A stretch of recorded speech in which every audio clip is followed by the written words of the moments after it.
Welcome to my channel traditional Tamil tasty foods. என்னோடய channel முதல் தடவையாக பார்க்குறவங்க சப்ஸ்கிரைப் பண்ணி சப்போர்ட் பண்ணுங்கள். இது தஞ்சாவூர்லேருந்து ஒரு விருந்து வந்திருந்தாங்க, அவங்களுக்காக செஞ்ச இது டிஷ்ஷஸ். இது ஒயிட் ரைஸு, ரசம், சிக்கன் கிரேவி, பெப்பர் கிரேவி, அப்புறம் முட்டை ஆம்லெட்டு, சீலா மீன், சங்கரா மீன் குழம்பு, அந்த மீன் ஃப்ரை. மீன் குழம்பு நிறைய போட்டிருக்கேன். எண்ணெய் ஊற்றி கடுகு, வெந்தயம், சோம்பு தாளித்து, வெங்காயம் போட்டு, தக்காளி போட்டு, மிளகாத்தூள் போட்டு ஒரு வதக்கிட்டு நிறைய செஞ்சனால என்னால் ரொம்ப டீட்டெயிலாக எடுக்க முடிஞ்ச வரைக்கும் எடுத்துருக்குறேன். மீன் குழம்பு வீடியோ நிறைய போட்டிருக்கேன். ஸ்டார்டிங் இதே தான், புளி தண்ணி கரைச்சி வடிகட்டி எடுத்து ஊற்றுறேன். திருப்பி எக்ஸ்ட்ராவாக கொஞ்சம் தண்ணி ஊற்றுறேன். நான் எப்போவுமே புளியை நல்லா அலசிட்டு சுடு தண்ணியில் ஊற வச்சு வடிகட்டி, அதையும் கீழே அப்படியே கட்டையெல்லாம் நிற்கும், தண்ணி ஊற்றி தான் ஊற்றுவேன். கொஞ்சம் நேரம் 5 நிமிஷம் எக்ஸ்ட்ரா கொதிச்சுட்டு போட்டோன்னு சொல்லிட்டு உப்பு காரம் பார்க்குறேன். எனக்கு காரமும் கம்மியாக இருக்குது, புளிப்பும் கம்மியாக இருக்குது. புளி தண்ணி நான் எப்போவுமே எக்ஸ்ட்ரா தான் செய்வேன். நல்லா திருப்பியும் மிளகாத்தூள் போட்டு திருப்பியும் கொஞ்சம் புளி தண்ணி ஊற்றுறேன். ஏன்னா மீன் கொஞ்சம் நிறைய இருக்குது.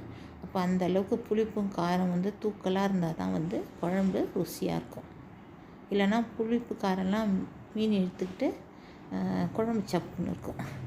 கறி செய்ய ஒரு கடாய் வச்சு எண்ணெய் விட்டு கடுகு, சோம்பு தாளித்து,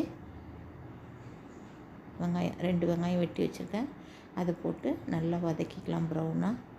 இது நல்லா ப்ரௌனாக வதக்கணும். பெப்பர் சிக்கனுக்கு இந்த அளவுக்கு வதக்கணும். இதுக்கு இன்னொரு பதம் தாண்டி தான் பிரியாணிக்கு வதக்குவோம். இஞ்சி பூண்டு பேஸ்ட்டு 1 டேபிள் ஸ்பூன் போட்டிருக்கேன். ஏன்னா 1/2 கிலோ சிக்கன் தான், அதனால். தக்காளி 4 தக்காளி வெட்டி வச்சுருக்கேன் சின்னதாக, அதையும் இதில் சேர்த்துக்கிறேன். அதையும் போட்டு நல்லா வதக்கலாம். தேவையான அளவு உப்பு, கறி எல்லாத்துக்கும் சேர்த்த மாதிரி உப்பு போட்டுறேன். அப்புறம் தக்காளி குழஞ்சி வரும். மஞ்சத்தூள் போட்டுடலாம். நான் மஞ்சத்தூள் மிளகாத்தூள் போட்டு அரைப்பேன். இருந்தால் கூட கொஞ்சம் தனியாக எண்ணெயில் போடும்போது அந்த கலர் காம்பினேஷனே ரொம்ப நல்லாயிருக்கும். கறி அலசி எடுத்து வச்சுருக்கேன், அதையும் எடுத்து போட்டு இதில் நல்லா வதக்கலாம்.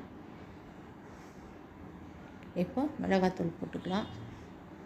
நான் ஒரு 4 டேபிள் ஸ்பூன் மிளகாத்தூள் போடுறேன். 3 போட்டு கலந்து பார்க்குறேன். கொஞ்சம் பத்தில் திருப்பி 1 ஸ்பூன் போட்டுக்கிறேன். நல்லா கலந்துக்கிட்டே இருக்கும்போது இந்த தக்காளியிலேருந்து தண்ணி, கறியிலேருந்து தண்ணியெலாம் நமக்கு நல்லா வெளியில் வரும். இருந்தாலும் நான் அடி பிடிக்காமல் இருக்கணுன்றதுக்காக ஒரு 1/4 டம்ளர் தண்ணி, 1/2 டம்ளர் தண்ணி விட்டு ஒரு கொதி வந்த உடனே மூடி போட்டு சிம்மில் வச்சிடறேன். அதுக்குள்ளே மீன் குழம்பு நல்லா கொதிச்சிடுச்சு. நான் 2-3 தடவை கிளறி விட்டேன். டேஸ்ட் பார்த்தேன், மிளகாத்தூள் வாசனை போயிடுச்சான்னு பார்த்தேன். 2 ஸ்டவ்லையும் செய்கிறனால பாருங்கள், சங்கரா மீன், நல்லா பெரிய சங்கரா மீன். நான் அந்த மீனெல்லாம் காட்டில் அதெல்லாம் கூட எடுத்து போட்டிருக்கலாம் ஷார்ட்ஸில், அதெல்லாம் எடுக்க டைம் இல்லை எனக்கு. சீலா மீனும் தலையும், சங்கரா மீன் தலையும், அதேமாதிரி உடம்பு பகுதி எல்லாமே போட்டிருக்கேன். நான் கத்திரிக்காய் போட்டும் மீன் குழம்பு வைப்பேன். நான் அந்த மாதிரியும் வீடியோ போட்டிருக்கேன், நிறைய தடவை போட்டிருக்கேன். இதையும் போட்டு கொஞ்சம் மூடி போட்டு வைக்கலாம்.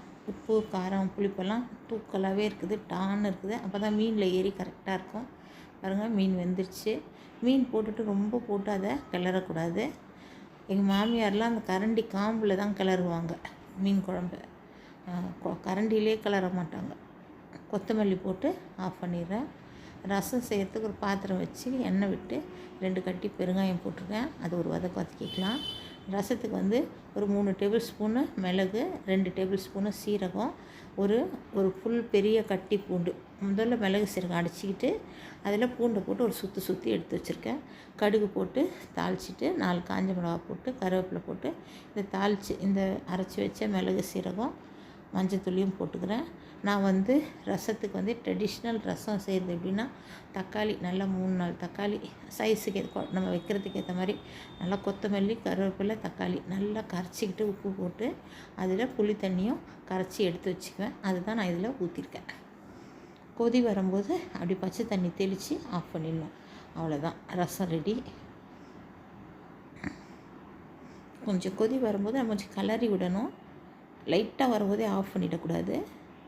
அப்படி சுற்றி அப்படி பொங்கி வரும்போது நம்ம ஆஃப் பண்ணிடணும். அவ்வளோதான். கறி பார்த்திங்கன்னா நான் 2 தடவை கிளறி விட்டேன் நடுவில் எடுத்து அடி பிடிக்காமல் இருக்கிறதுக்கு. நல்லா வெந்து வந்திருக்கு. இதை நம்ம அப்படியே கூட சாப்பிட்லாம், நல்லாயிருக்கும். நார்மலாக எல்லோரும் செய்கிற சிக்கன் கிரேவி மாதிரி இருக்கும். அது ஃப்ளேவர் கொஞ்சம் ஆட் பண்ணால் நல்லாயிருக்கும். அதுக்காக நான் 1 டேபிள் ஸ்பூன், ஒரு சின்ன ஸ்பூன் டீஸ்பூன் சீரகத்தூள், 1 டீஸ்பூன் சோம்புத்தூளும், சோம்பும் மிளகும் சேர்த்து அரைச்ச தூள் நான் நிறைய வீடியோவில் சொல்லியிருக்கேன். 3 ஸ்பூன் மிளகு, 1 ஸ்பூன் சோம்பு ட்ரை ரோஸ்ட் பண்ணி பவுட்ரு பண்ணி அரைச்சி வச்சது. அந்த தூளும் வெறும் மிளகு தூளும் எல்லாமே போட்டு ஒரு கலரிக்கலாம். அந்த கலரே எப்படி மாறிடுச்சு பாருங்கள். இந்த கிரேவி அவ்வளோ அட்டகாசமாக இருக்கும். இதிலேயே மொத்த பேரும் சாப்பிட்றலாம். இதில் ஒரு 4 பேர் சாப்பிட்ற சாப்பாடை இந்த கடாயில் போட்டு பரட்டி சாப்பிட்றலாம். நல்லா எண்ணெய் கசிஞ்சு வந்துடுச்சு. இதில் கொத்தமல்லியை வெட்டி போட்டு இதை கார்னிஷ் பண்ணிக்கலாம். சூப்பரான சிக்கன் கிரேவி ரெடி ஆகிடுச்சு. ஏற்கனவே மீன் குழம்பு ரெடி ஆகிடுச்சு, ரசம் ரெடி ஆகிடுச்சு, கறி கிரேவி ரெடி ஆகிடுச்சு. இப்போ ஃபிஷ் ஃப்ரை பண்ணிக்கலாம். பக்கத்துலேயே கடாயில் எண்ணெய் வச்சுருக்கேன். பேனில் நல்ல பெரிய பெரிய சங்கரா மீன் வால், சீலா மீன் அதையும் இதில் போட்டுக்கிறேன். நம்ம கடல் மீனுக்கு நான் ரொம்ப மசாலாலாம் போட மாட்டேன். நம்ம வீட்டில் இருக்க மிளகாத்தூள், தனியாத்தூள், மஞ்சத்தூள் சேர்த்து அரைச்ச வீட்டு மிளகாத்தூளும் அதே மாதிரி உப்பு இவ்வளோ தான் போட்டு, ஆனால் நல்லா ஒரு 1 மணி நேரம் ஊற வச்சுருவேன். அதுதான் போடுவேன். குட் வாட்டர் ஃபிஷ்னால் கொஞ்சம் இஞ்சி பூண்டு பேஸ்ட்டு, கொஞ்சம் மாவு, சோள மாவு, அதுக்கப்புறம் கொஞ்சம் லைம் அந்த மாதிரி ஆட் பண்ணி கொஞ்சம் ஃப்ளேவர்ஸ் ஆட் பண்ணுவேன். அது கொஞ்சம் ரொம்ப பிளாண்டாக இருக்கும். அதனால் கடல் மீனுக்கு இந்த மாதிரி சிம்பிள் மசாலாவே ரொம்ப டேஸ்டியாக இருக்கும். 2 ஈடு மீன் போட்டு எடுத்தேன். ரொம்ப ரொம்ப சூப்பராக இருந்தது. மீன் ரொம்ப ஃப்ரெஷ் மீன், ரொம்ப நல்லா இருந்தது. உப்பு காரம்லாம் கரெக்டாக இருந்தது. நல்லா பாராட்டு கிடச்சிது எனக்கு.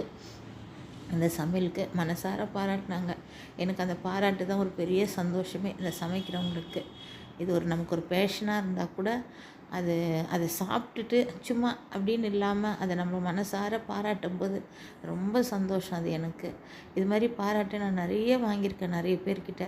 அதுதான் என்னுடைய வாழ்க்கையில் பெரிய சந்தோஷமே.